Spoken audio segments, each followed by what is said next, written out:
na sila'y nakalaya na physically from the prison at now lalaya mentally, intellectually, and spiritually from the prison of the mind, promoted by the temple, by old-fashioned teaching, by the laws of Moses promoted by the temple. So the temple here resembles the old life. It was a jail. And God would like to lead people out of that old type of life into life in Jesusness of freedom. So that temple would be replaced with newness. That's why dun sa temple pinapunta yung mga ipinakulong ng temple mismo, because Jesus gives new life. Hindi lang pagbabagong buhay na nagbago yung ugali, nagbago yung mga habits, kundi panibagong paraan ng pag-iisip. A new life that replaces the old life. So habang pinag-aaralan natin ang mga bagay na ito, dapat nating laging suriin, ano ba yung old way of thinking ko? Especially about godliness, about God, about myself, about my relationship with God and with other people. And engage it with the idea of newness. Romans 6:4, when we were baptized, we died and were buried with Christ. We were baptized so that we would live a new life. So yun ang talagang gusto ng Diyos na mangyari sa mga tao. Mabaptize sila, hindi para maging member ng kung anong religion lamang, hindi para ipakita sa mga tao na meron silang religious experience, kundi para magsimulang maunawa nila na merong isang new life available to them. Sadly, marami mga tao, after baptism, they only go back to their old lives. But baptism means death to and freedom from the law. The old lifestyle referred to here is none other than a life ruled by the law, by the temple, by old-fashioned religiosity that God wanted these people to be free from. And Jesus introduces new rules and inspires new attitudes. Luke 22:20, after the supper, he took the cup, saying, "This cup is the new covenant," meaning a new arrangement, a new order in my blood.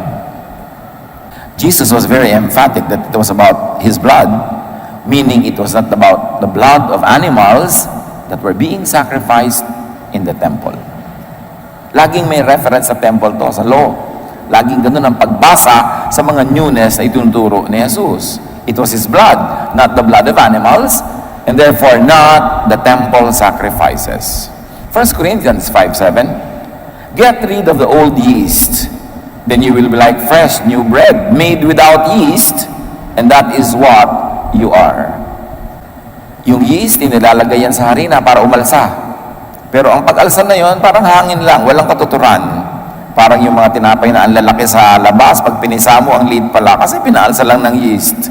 At sabi ni Jesus, ganyan kayo. Huwag na kayong gumamit ng mga yeast na yan, pampamukhang religyoso, pampamukhang big time kayo sa spirituality, pero ang totoo wala naman. Matthew 16:11-12, don't you know by now that I am not talking to you about bread? Watch out for the yeast of the Pharisees and Sadducees. Finally, the disciples understood that Jesus wasn't talking about the yeast used to make bread, but about the teaching of the Pharisees and the Sadducees.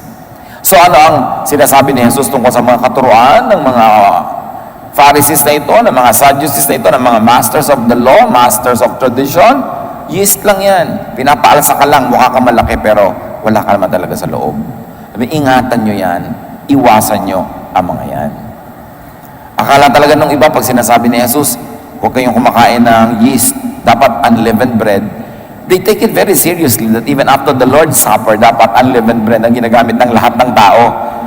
Sinabi na nga ni Jesus, hindi tinapay na harina ang pinag-uusapan dito, kundi yung isip nyo, yung utak nyo, na pag nilagyan nyo ng mga yeast ng Pharisees, mukhang malaki, mukhang tama, pero walang laman. 2 Corinthians 3:6, he makes us worthy to be the servants of this new covenant or agreement that comes from the Holy Spirit and not from a written law. After all, the law brings death, but the Spirit brings life. Here there is a contrast between the law and the Spirit, which is aligned to death and life. Law brings death, the Spirit brings life.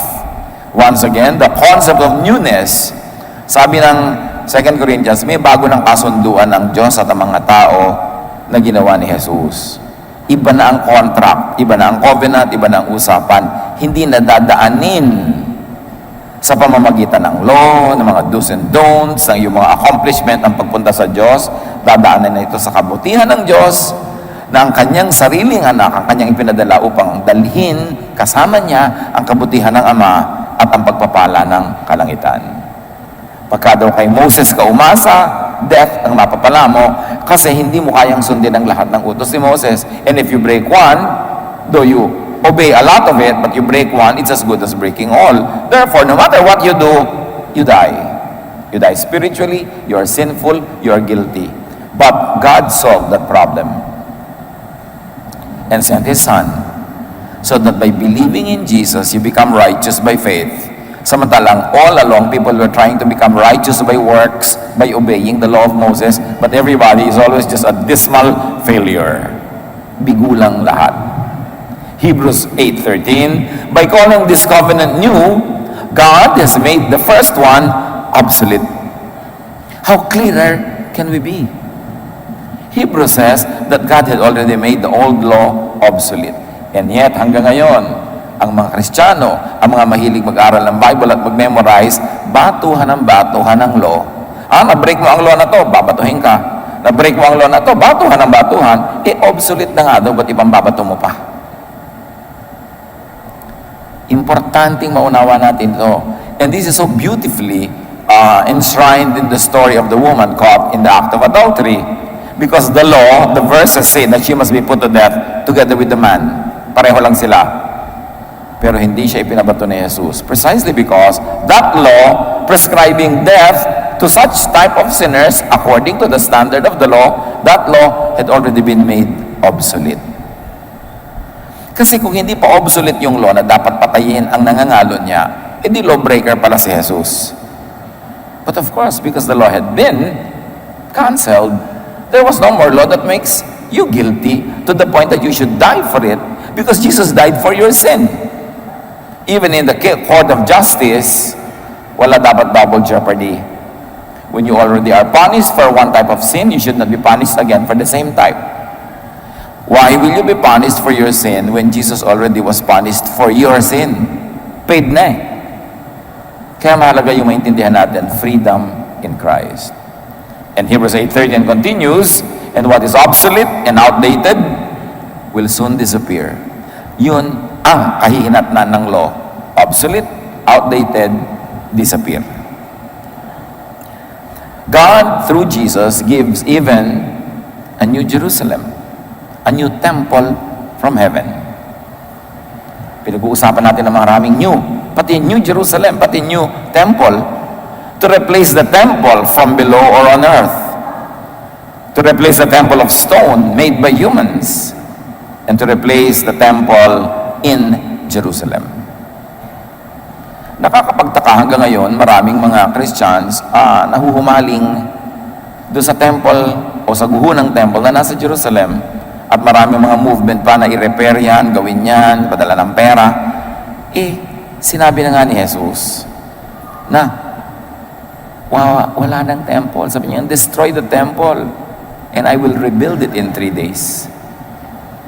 And in 3 days, when He rose from the dead, He was already the new temple. Hindi na yung temple na bato. At apparently, kahit kailan, hindi naman talaga tinirhan ng Diyos ang temple na bato. Press release lang yan ng mga priests that wanted to control the entire nation, so that the entire nation will have to go to that one specific temple controlled by one specific group of priests. That's why that made them very, very powerful. And they had to demonize all other places of worship, all other high places, kasi kakumpetensya ng Jerusalem. Acts 7:48-50, but the Most High God doesn't live in houses made by humans. It is just as the prophet said when he spoke for the Lord. Heaven is my throne, and the earth is my footstool. What kind of house will you build for me? The answer is none. Or, in what place will I rest? The answer is nowhere. Because God fills heaven and earth with His presence, How can God rest in a specific place? Sabi niya, I have made everything. Which means you can't make anything for me. You don't make a house for me. I made the earth, which is your home, and even that great earth is only my footstool. So how can I reside even just on earth, or in one continent, or in one country, much less in one building? The glory of God fills the heavens. How presumptuous of people to think that they can build a house for God. But religions always build houses for God. Kaya nga lahat ng archaeological findings, diggings, and even existing ancient buildings and civilizations and ruins of ancient civilizations, the most fabulous, the biggest buildings are always the temples. So you can imagine that all the resources of a society, of a civilization, of generations going into building constructions, not into feeding people, not into healing and serving people, not into equalizing the economic system and making life bearable for people. No, lahat ng pera ng tao nagpupunta sa templo para igawa ng templo ang Diyos. Siyempre, yun ang press release ng mga priest. Inuuto nila yung mga tao, we will build a house for God. So siyempre, bigay mo lahat. Samantala, ang gusto ng Diyos, maging mabuti ka sa mahihirap, magpakain ka, tumulong ka, hindi yung puro sa building lang mo daw, ubusin ang pera mo. But because, sino bang nakatira sa building? Diyos o yung mga pare? Sila. Sa lahat ng bansa, sa lahat ng civilization, sa lahat ng religions, halos. At sa Pilipinas, tingnan mo lahat ng bayan-bayan. Tingnan mo kung alin ang pinakamalalaki bago nagkaroon ng mga skyscrapers and high-rises, ha? Talagang napunta doon lahat ng resources. At gustong-gusto yun ng mga priests o ng anumang religious leader, anumang brand yun o anumang title. But the fallen Jewish temple will not be rebuilt. A new one will be given. Noong AD 70, nagkaroon ng malaking Jewish revolt against Rome because Rome was the colonial master of most of the Mediterranean areas at that time. And the Romans came to Jerusalem and destroyed it. Destroyed it. At yun ang sinabi ni Jesus. Matthew 13, 1-2. As Jesus was leaving the temple, one of his disciples said to him, "Look, teacher, what massive stones! What magnificent buildings!" Ibig sabihin, wow, ang galing-galing natin, ang galing-galing ng ating religion. Ito ang ating temple because it was the pride of the entire Israel. It was the symbol of their nation. Yun ang kanilang pinagagastasan. Bawat isa may temple tax. Binabayad nila taon-taon for the maintenance at ang napakarami pang mga koleksyon. Sabi niya, ito ang pinakamaganda. Verse 2, "Do you see all these great buildings?" replied Jesus. "Not one stone here will be left on another. Everyone will be thrown down." From the mouth of Jesus. Who is the mouthpiece of God? Who is the spokesperson for God? Who is God that became flesh? This is what God would like to say about the temple. Kasi yun na lang ang naging Diyos nila. Ang dami na nang nalikhang mga kautusan tungkol lang doon sa temple na yun. Sinong pwedeng pumasok? Hanggang dito ka lang, hanggang dito ka lang. Na-require nila na yung high priest lang na nakakapasok sa most holy place. It empowered the priesthood. And disempowered everybody else. They became the custodians of heaven. They became the keepers of heaven. Sila lang yung naging makapangyarihan. Sabi ni Jesus sa Matthew 12:6, "I tell you that something greater than the temple is here." And that was Jesus. The same Jesus who now lives in your heart and in mine. Because when you believe in Jesus, He lives in you, you become the temple of the living God. Ayaw yan ng mga malalaking mga religious leaders na umuso at maintindihan ng mga tao because mawawalan sila ng control. Ano sabi ni Jesus? When you pray, saan daw pupunta? Sa temple? Go into your room. Close the door. Pray to your Father in secret. And whatever the Father sees in secret will be rewarded. So, ine-empower niya yung mga tao. Hindi nyo kailangan lumapit sa mga religious leaders para kayo magdasal. Although, hindi naman masamang magdasal together. Pero hindi required na yun lang ang paraan para magdasal. Doon ka lang pupunta. Kasi kinokontrol ka nga. Yung mga pilgrimages na yan, kailangan pumunta ka pa doon, pumunta ka pa dyan para ka magdasal. God fills every space and every segment of time, everywhere. So God is accessible. And that's what Jesus did. God was made close to people. Kaya nga ang tawag sa kanya, Emmanuel, God with us. God in us. Hindi mo kailangan yung mga religion para ka lumapit sa Diyos. Although some religious teachings and some religious activities, especially when led and managed by people who have a higher consciousness, might be able to lead us into a higher appreciation of God. But you may and you can have a very personal relationship with God with or without religion. Now, why do we have religion? Kung advantageous sa'yo. Kung dahil nagkakaroon ka ng mga kapamilya, kaibigan na tumutulong sa'yo, nakikipagtulungan sa'yo, nagkakaroon ka ng enlightened and progressive teaching, din nakakabuti yan sa'yo. Pero kung ginagawa sa'yo ng relihiyon, ay bawalan ka ng bawalan, itali ka ng itali, takutin ka ng takutin, at hututan ka ng hututan, ba't ka pa magre-religion? Nagamit ka, pero wala kang pakinabang. Doon pinapalaya ng Diyos ang mga tao. Kaya mahalagang maintindihan that the whole city of Jerusalem will not be rebuilt.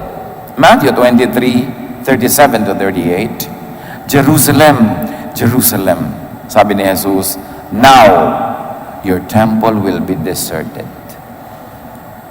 Hindi ikinalugod ng Diyos ang mga naganap doon. Ang naging politika nun, ang naging pahirap nun sa mga tao. Revelation 21:5, He who was seated on the throne said, I am making everything new. Hindi sinabing i-remodel natin, i-repair. No, I'm making everything new.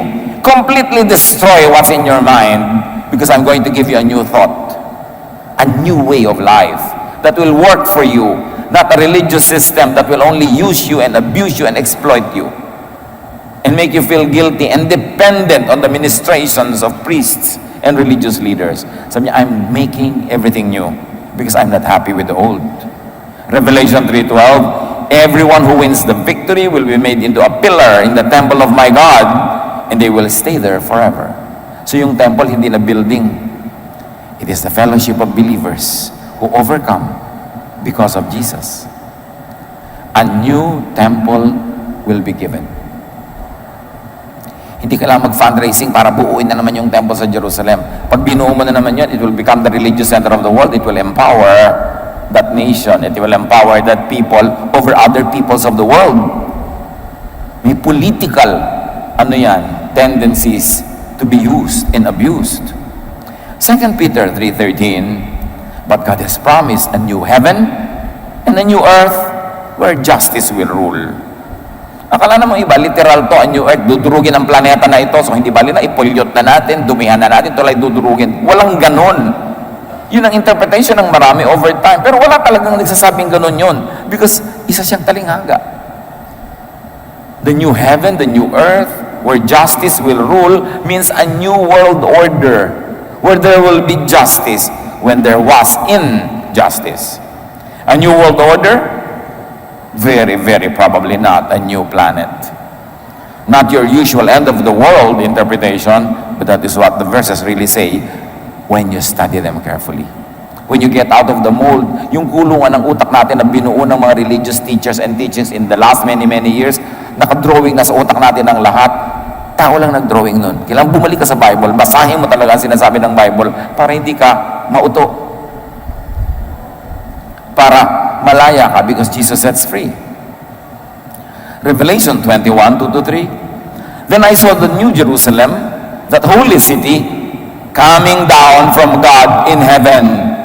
So again, you must read it with some poetic skills, that the New Jerusalem is a heavenly idea. It is not a physical building. It is coming from above, not from below. Pero pag gumawa ka ng building na physical, it comes from below because the stone comes from below, the materials come from below, from plants that get their nutrients from below, but this one is from above. It means it's above our present consciousness at this point. It is above the usual that we have always known. Verse 3, I heard loud voice shout from the throne. Nung binaba yung new city, God's home is now with His people. He will live with them and they will be His own. Yes, God will make His home among His people. Yun ang new heaven, yun ang new city, yun ang new Jerusalem. It is not a geographical location. It is a state of the heart. Because God will live among His people.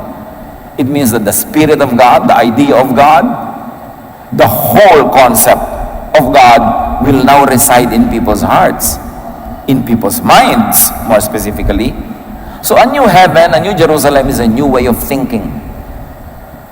A kind of thinking that subscribes you to the thoughts of God, to the kindness of God, and you become a dispenser of that same thought and kindness to the world, to other people.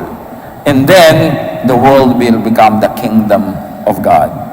It is not a physical, political kingdom.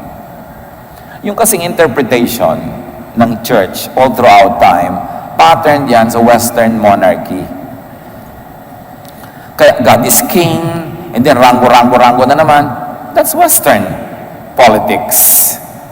Kasi ginamit ng Western monarchs and Western religion, ang church, to perpetuate the monarchies, to empower the royals, who in turn give favor to the religious leaders. So sa buwatan yan ng simbahan at ng palasyo, sa buwatan yan ng mga political and religious leaders to keep each other in power. Iisipin mo ba talaga literally that God wears a crown like the monarchs of Europe?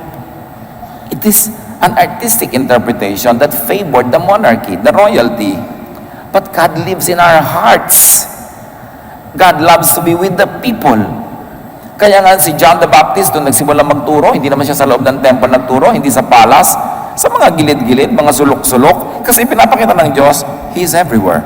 Hindi siya franchise ng temple. Hindi siya franchise ng priests. That ordinary people can be spoken to by God, can be used by God as spokespersons, and meetings speaking about the wisdom and love of God can happen anywhere, especially outside religious buildings. It was a very revolutionary idea. Nagbabaptize si John sa ilog-ilog, mga putik-putik. Alam niyo yung ilog ng Jordan, sobrang romanticized sa kwento, pero sapa lang yun na maputik. Ipinapakita, hindi kailangan pabuloso, hindi kailangan grandioso, because God is with the people. And the people at the time, and up to now, many people up to now, are living on the earth. Para sila mga lupa. Tawag nga na iba, hampas lupa. Kasi talagang amoy lupa, puro lupa ang kuko, nagtatrabaho, mahihirap. Dinala doon ng Diyos, hindi yung monarch na magaganda yung mga robe. Sila yung mga European monarchs, sila yung mga monarchs of the kingdoms that used religion to justify their power. Kasi divine rights of kings. Dapat isinusuri paano minanipulate ng simbahan at ng politika ang relihiyon para magamit yon to enrich both the church and the monarch at the expense of the people. And God was not happy with that. Kasi sabi, walang matitirang bato sa temple na yan. Guguhuin lahat yan. Ibababa ng Diyos ang langit sa puso ng mga tao. Kaya nung ipinanganak si Jesus, sa temple ba pinanganak? No. Sa isang sabsaban, sa bahay ng hayop, para ipakitang ang Diyos ay bumaba. Hindi ka pinapaakyat tulad ng ginagawa ni Moses. Umakyat ka. Tulad ng ginagawa ng law, ng Pharisees, ng Sadducees. Gawin mo ito, umakyat ka. Pag nakakit ka, laglag ka na naman. Tapos akyat ka, laglag. Buong buhay, laglag ka ng laglag. Kaya kailangan mo lagi ang administration ng temple kasi magbibigay ka ng offering, magdadala ka ng hayop, you offer para sa kasalanan mo. At ang gusto ng mga pare, the perfect animals, dahil gusto daw yun ng Diyos, press release lang nila yon kasi sila naman ang kumakain ng mga hayop na yun eh. So dala-dalang taon, pinaka-best animals dadali sa temple, i-offer. Konti lang sinusunog doon yung taba-taba. All the other parts go to the kitchen of the priests. So sabi, ayoko na nito. Sawang-sawa na ako sa paggamit sa akin ng mga relihiyon. Sobrang ginagamit ako na front ng mga religion. Inuuto ang mga tao, tinuhututan sila, pero ang nakikinabang religious leaders lang. Kaya sabi, no. We will bring God to the people. John the Baptist will be among the people. He is not a special priest. He just came from the people. Ang suot pa nga niya, masyadong common. Ang ginamit ng mga tao, mga prophets were common. The first leaders of the church were common people. Isn't the message clear? that God would like to bypass religion incorporated. That God would like to bypass the powerful religious systems that entrap God within the temple under the control of the priests. Kaya inilabas. So, lagi ang dalangin natin, pumunta ako sa langit, pumunta ako sa langit. But God's people obviously will not go up to heaven because God will go down to earth to be with His people. Suriin natin to. Lagi ang gusto natin to heaven, di ba? Kasi pinalaki tayo sa ganong relihiyon. Si Jesus, nung tinanong siya, teach us how to pray. Sa inyo, pray like this: Our Father who art in heaven, hallowed be thy name. Thy kingdom come. Your will be done on earth as it is in heaven. Hindi sinabi ni Jesus na ganito kayo magdasal, Lord, dali niyo po ako sa langit. No, ang sabi ng dasal, ibaba niyo ang langit. Hindi namin kayang abutin. Please, ibaba niyo na lang. Hindi ba, when you pray according to God's will, He hears us? Obviously, Jesus was speaking for the Father. That was the will of the Father, to bring heaven down to earth, not to force people to go up because we couldn't. Hindi natin kaya. Pero hanggang ngayon, pag sumali ka sa lalo mga verse and Bible-based mga religions, tatagtadan ka na naman ng mga requirements, paakyating ka na naman. Laglag ka tuloy ng laglag. Your life is a life of guilt, self-judgment, and judgment of others. Batuhan ng batuhan. Hindi tahimik, hindi payapa ang buhay. Pero sabi, your kingdom come. Ang ganda nga sa Tagalog mapasa amin ang kaharian mo. Jesus makes the believers become God's new temple. After having been made the temple of God, si Jesus, now, through Jesus, every believer becomes a temple of God. That's why the temple is now indestructible. A building you can destroy. But how can you destroy everybody who believes? 1 Corinthians 3:16, all of you surely know that you are God's temple and that His Spirit lives in you. Ang press release sa mga priest, the Spirit of God lives in the temple, and not on all parts of the temple, not in the Holy of Holies, but in the most holy place only. Napaka-limited. But now you are God's temple, and God's Spirit lives in you. Hindi mo na kailangan mag-pilgrimage sa Jerusalem. Although kung gusto mo magturi-turista, magpasyal-pasyal, good, nice to do. Pero hindi mo kailangan gawin yun para ka magdasal. Ito ka pa magdadasal, wala ba ang Diyos dito? Sabi nga niya, go into your room. Pastor, wala po akong room. Di lalong mabuti. Kasi wala ka na kailangan puntahan. Kahit saan, magdasal ka na lang. Pero walang specific place. Racket yan kasi kumikita sa offering ang mga pilgrimage places. Kaya umiimbento sila mga himalahir para may mag-pilgrimage. Huy, kukunti ang koleksyon. Teka, kailangan natin ng himala. Para dayuhin tayo ng mga tao. Kawawa ang mga tao. Kaya si Jesus, nung tiningnan niya yung Jerusalem, napaiyak siya Sabi niya, kawawa ang Jerusalem. Gustong-gusto ko kayong ipunin tulad ng pag-iipon ng nanay na manok sa kanya mga inakay. Pero ang titigas ng ulo niyo, ayaw niyong paipon. Sabi ni Jesus. Now, ibababa daw ang temple of God. Yun ang new Jerusalem. Yun ang new temple. But this could have begun at Pentecost. Ngayon, ang mga tao, walang inaabangan kundi second coming ni Jesus. Walang inaabangan kundi ang end of the world. Have we ever considered that Jesus could have come already at Pentecost? Na nung sinasabing, I will come future tense, pero after a few years or a few days nangyari na, tapos na, nagsimula ng dumating.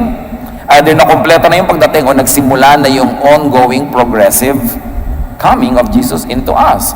Acts 2:13-18, nung ang mga disciples ay nag-iipon-ipon sa isang bahay during the Feast of Pentecost, tapos dumating ang Holy Spirit, nag-speak sila in various languages of the world, napagkamala silang lasing. Others made fun of the Lord's followers and said, they are drunk. Peter spoke, you are wrong to think that these people are drunk. But this is what God had the prophet Joel say. Sabi, hindi kami lasing. Ito ang sinabi ng Diyos sa pamamagitan ng bibig ni Joel long ago. When the last days come, I will give my spirit to everyone. Look, everyone, not to an exclusive prophets club. Your sons and daughters will prophesy, and young men will see visions, and your old men will have dreams. Sabi ng Diyos through Joel, darating ang panahon, yung end times, that your sons and daughters will prophesy, no longer just the prophets. At may daughters, hindi lang sons. Young men, old men, hindi lang para sa isang specific age or gender. In those days, I will give my spirit to my servants, both men and women. How emphatic. And they will prophesy. Tapos ngayon, marami pang Bible-based churches, hindi pwede mag-preach ang women kasi women sila. Sinabi na nga, both men and women. Sabi ko na, there's equality here. Age group, gender group, whatever. At Pentecost, interestingly, when the Holy Spirit was given, the new heaven and earth and temple could have been given, could have begun. God descended to be with His people at Pentecost. The second coming, so-called, could have happened, or at the very least, could have already started. Because Jesus, or the Holy Spirit, or both, if you like to count them as separate, came down. John 14:15-19, Jesus said to His disciples, "Then I will ask the Father to send you the Holy Spirit, who will help you always and be with you." So sabi ni Jesus, ipapanalangin ko sa Ama na ipadala sa inyo ang Banal na Espiritu para tulungan kayo at samahan. And then Jesus interestingly goes on, "I won't leave you like orphans. I will come back to you." So siya na ba ang Holy Spirit? Isa lang yun. Pero sabi niya, biglang siya na yung babalik eh. I will come back to you. "In a little while, the prophet of this world won't be able to see me, but you will see me." Biglang si Jesus na. Kaya sinabi niya, "I will never leave you, I will never desert you." So Jesus promised He's coming back within the normal lifetime of the first generation believers. Not in some remote future from the time when He spoke. Bihirang pansinin ng mga tao na ipinangako ni Jesus na mangyayari ang lahat ng sinabi, ang pagbaba ng kalangitan ng ang kaharian ng Diyos, ang kanyang pagbabalik sa lifetime ng original hearers of the message. It means it should have been no later than 90 or 100 years after Jesus went to heaven. Matthew 16:27-28. "The Son of Man will soon come," meaning Jesus. "I promise you," promise pa, hindi sabing I tell you, "I promise you that some of those standing here, hearing me," ayan kayo, "will not die before they see the Son of Man coming with His kingdom." So bago natapos ang isang lifetime ng mga original hearers, dumating na uli si Jesus dala ang kingdom. Hindi lang natin napapansin kasi ang inaantay natin yung dramatic na maraming pyrotechnic na end of the world na ipinopromote ng mga relihiyon. But what if the end of the world began at Pentecost? And what world? Not end of the planet, but the end of the temple world. The end of the Jewish system world. The end of animal sacrifice world, the end of the law of Moses, in a new era, a new beginning has happened. The kingdom of God reigning in the hearts of believers, not in the temple in Jerusalem, so the kingdom has come. Paano po yung mga mangyayaring nakakatakot? Sige, yun ang paniwalaan mo, para ka matakot. Pero sinabi na ni Jesus, "Pinapangako ko sa inyo, kayo mga nakikinig, aabutan nyo ng buhay ang pagbabalik ko." So dapat nangyari na yon. Hindi lang napansin ng mundo kasi ang inaantay natin yung Hollywood style na second coming. Peter, full of the Holy Spirit, equated what happened at Pentecost with Joel's prophecy. So si Jesus sinabi yun, si Peter sinabi yun. Sabi, hindi kami lasing. Ang nangyayari ngayon, yan ang prophecy ni Joel, natupad na. Sabi, in the last days, So yung last days, nagsimula na nun. Last days of what? Of the planet? Hindi naman sinabi Last days of the law, probably. Last days of legalism, last days of the Pharisees and Sadducees, last days of the temple. In fact, since then up to now, the temple was never rebuilt. Tapos ngayon, pag nirebuild mo yun, romantic ka, marami kang mga emosyon tungkol doon, anong gagawin mo pag nabuo uli yun? Mag-o-offer ka uli ng sacrifices? Kasi for animal sacrifice yung temple. So, buburahin mo ang ginawa ni Jesus. Kaya akala mo yung paggawa nun ay napakagandang gawain, pero pag inanalyze mo, you're going to discredit the work of Jesus and go back to the law, go back to sacrifices. Kaya sabi, I will make everything new. Hindi pwedeng lumalapit kayo kay Jesus pero yung utak nyo nado sa old law, nasa lumang pag-iisip. Kaya nakakalito. 2 Corinthians 6:16, for we are the temple of the living God. As God has said it, I will live with them and walk among them and I will be their God and they will be my people. Ibababa. Nakita nyo sa simula, ang Diyos ay kasama ni Adan at ni Eva. So mababalik yung ganun, that God will be with His people. Yun nga mga tales of the Manubo, yung ating mga sinaunang mga alamat, na ang Diyos ay kasama ng mga tao, pero ang lapit-lapit ng langit, pero sa pagbabayo nila ng palay, tinatamaan nung halo, nung pambayo yung langit, kaya lumayo na lumayo yung Diyos dahil nauuga. Pero poetry yun. Ibig sabihin, ang activity ng tao nakaka-offense sa Diyos, kaya siya lumayo. Specifics lang yung pagbabayo, kasi syempre yun ang nasa culture natin. Eh di ba sa Bible yun din ang dahilan, kaya na palaya sila, kaya nagkalayo ang Diyos at tao dahil sa gawain ng tao. So nakikita niyo yung ganda ng ating mga mito at mga alamat, embedded doon, yung mga universal truths of God. Dahil hindi naman imposible ang Diyos ay nagpahiwatig, nagpakilala sa mga ninuno natin. Alangan naman na ang Diyos na lumikha ng langit at lupa ay kauna-unahan lang beses nakarating sa Pilipinas nung dinala ni Magellan noong 1521. Kailangan niya sumakay sa vapor para makarating dito, na wala man lang siyang pagpapahiwatig, pagpapakilala sa mga ninuno natin. Kaya tayo nagko-cultural redemption, hinahanap natin ang mga bakas ng pagpapakilala ng Diyos maging sa mga ninuno natin outside of the temple in Jerusalem. Kasi nga, finranchise na nila. But God fills heaven and earth with His glory. Nilikha ng Diyos ang lahat ng tao? Yes. Mahal ng Diyos ang lahat ng tao? Yes. Sa Israel lang siya nagpakilala, yung iba puwera na. Hindi yata yun reasonable. Dapat nag-iisip tayo sa mga political repercussions of religious doctrines because they empower specific groups and disempower everyone else. 2 Corinthians 5:1, for we know that if the earthly tent we live in is destroyed, we have a building from God, the eternal house in heaven, not built by human hands. So yun ang temple na mahalaga, not built by human hands, but built by the will of God. And that temple is now the fellowship of believers. It is not a building, it is a spiritual configuration of people united in belief, in faith, and in love. Kaya sa Luke 17:21, sabi ni Jesus, huwag niyong hanapin ang kingdom of God kung saan-saan, because the kingdom of God is in you. Search inward, because God is in you. Kaya ang pangalan ni Jesus, Emmanuel, God with us. God in us. Hindi God there in the temple, God here and there. God in me, God in you. Dapat yun ang ating i-cultivate na relationship. Kaya ang maraming ginagawa si Jesus, private prayer, quiet prayer, kasi nakukultivate na ng very personal relationship with God. Not to discount the power and the beauty and the benefit of group prayer. But do not neglect your private correspondence with God. So maraming new ideas will be introduced to new minds because spiritual growth moves. Kung meron kang growth, may na-outgrow ka. Pag lumalaki ka, meron kang nakakalakhan. Lumaki ang paa mo, naiwan mo na yung tsinelas. Lumaki ang katawan mo, naiwan mo na yung damit.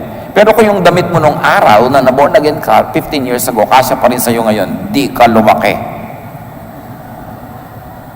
O baka lumuwag, lumiit ka.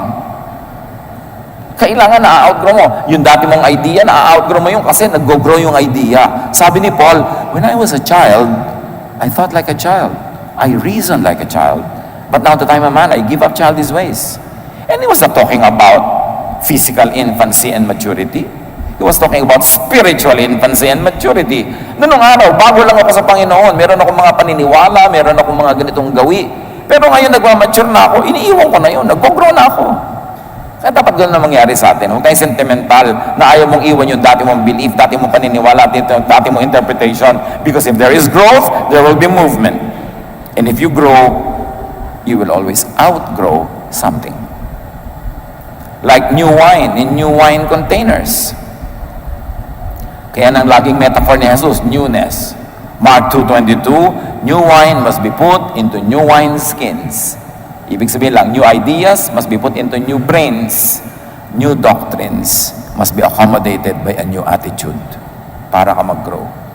And Paul too introduced these new ideas to others.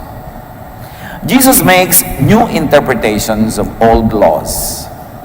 Yung sabi niya, I have not come to abolish the law, I came to fulfill them. Pero in actual practice, ang fulfillment niya of those rules and those laws, nire-interpret niya.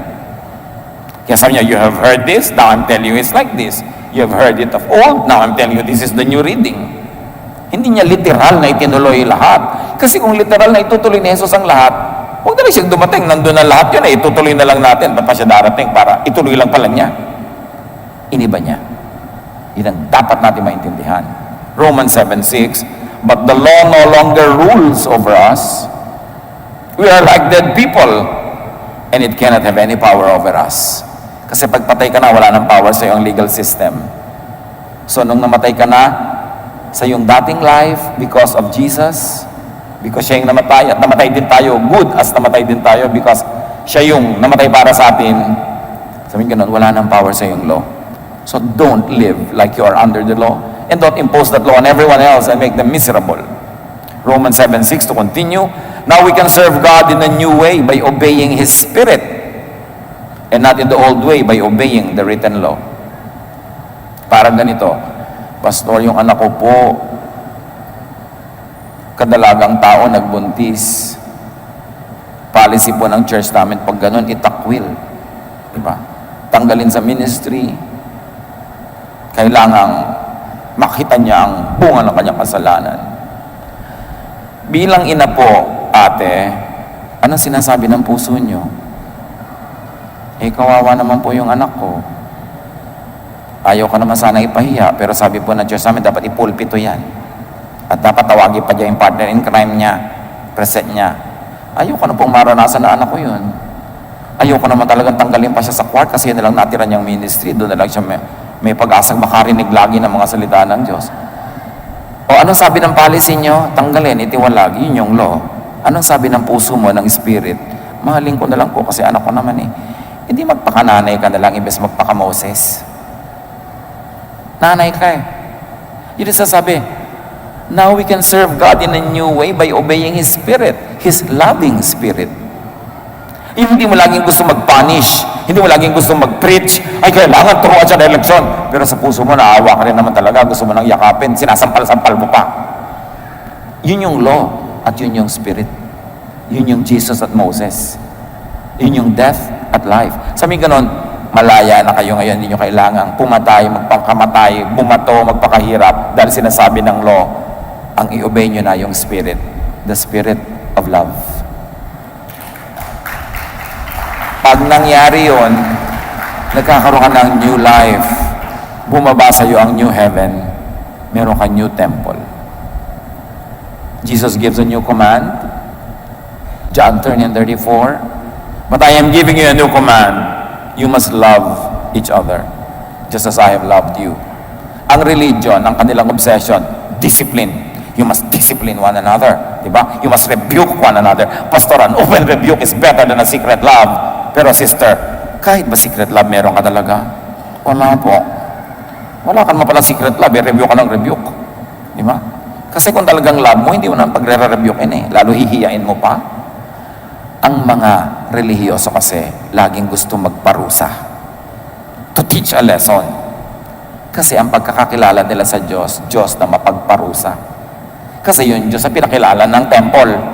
Yung bumubuka ang lupa, kakainin sila ng buhay, nadadala sila mga ahas, tutuklawin sila. Yun ang Diyos sa kilala nila. Yung lagi kumikidlat, lumilindol, nakakatakot na Diyos. Sabi naman ng Diyos, boring naman yung pagkakakilala sa akin ng mga tao. Di ba loving ako? Kaya sabi niya kay Jesus, pumunta ka nga doon, and love them. Tell them I love them. Bakit kailangan silang matakot? Laging, fear God, fear God. Di ba laging gano'n, God saw what you did. Yun yung old.